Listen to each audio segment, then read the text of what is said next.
I wanted to ask you something, man. Someone Go. asked me this, and I thought it was a good question. I didn't really get into detail with them because I'm like, okay, they're trying to open up a can of worms with me or whatever.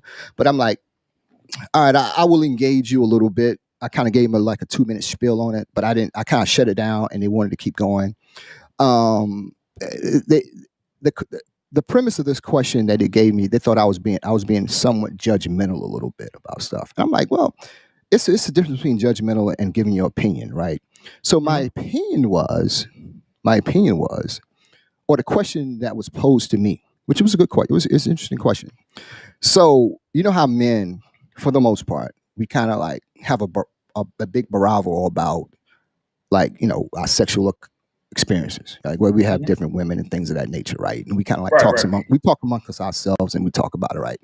right. The question was this. It's a very good question.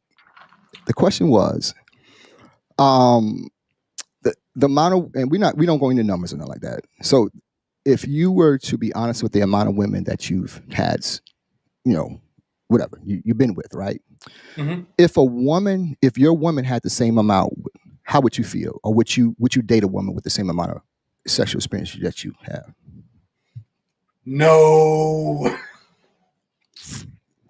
Why? Isn't that sexist or judgmental kind of sort of?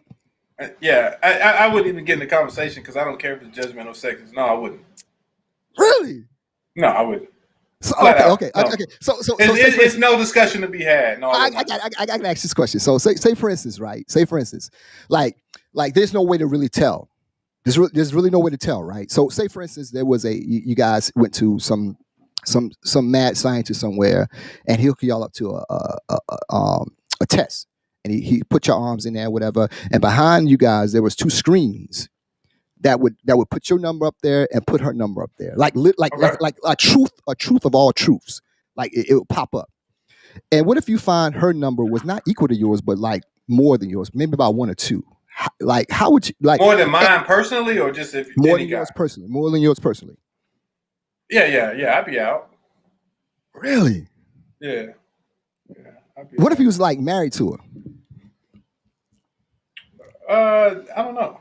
It, I mean, I don't like the hypotheticals, but I mean, no, I'm just saying, right? Because I think that because her question to me was, why do we put so much emphasis on that, right? And then I like we don't put most men don't put emphasis on because we don't ask those questions.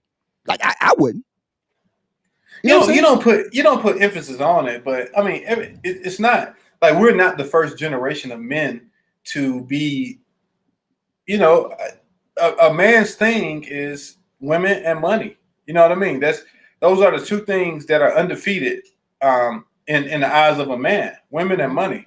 So if a guy doesn't have anything on you, but he has been with your woman, that's the first thing he gonna bring up every time he see you or every time he knows anybody who's connected with you. You know what I mean? Really, you Oh, think he so? married so. Oh, you know so, bro. Come on, man. We went to school together. It was, you know what I'm saying?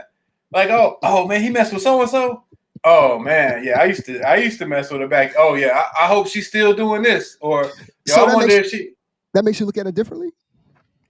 Um, yeah, like I mean, it's hypothetically, man. That's kind of what happens, man. Like you could have like you got Jay-Z. He a billionaire, but Busy Bone or Crazy Bone or whichever one of the bones Beyonce mess with, he's still out there like, yo, I remember.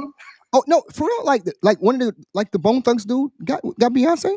Yeah, and Batman. Yeah. Before Jay-Z. The dude from Immature.